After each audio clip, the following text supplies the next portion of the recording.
unapopita kwenye kipindi kigumu, unapita kwenye kipindi kigumu, lakini usisahau, hata kama Mungu umuoni kwa muda huo, usisahau kwamba yupo ndani yako. Usiache kuamini hilo.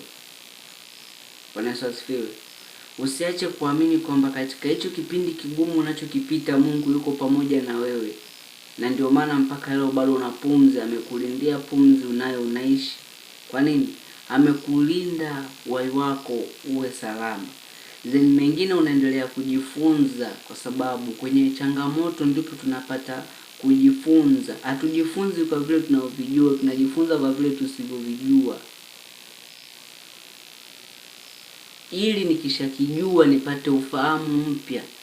Nikishapita kwenye pito nipate uzoefu wa kupita kwenye lingine, uzoefu mpya, sio ule wa zamani.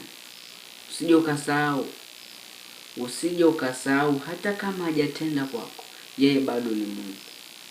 Kumbuka kuna kesho, usije ukasahau. Usije ukamkufuru Mungu kwa sababu leo hajatenda. Kumbuka kuna kesho. Usisahau Mungu ni Mungu. Atende, asitende. Usiache kuamini kwamba yupo, na Mungu ni Mungu.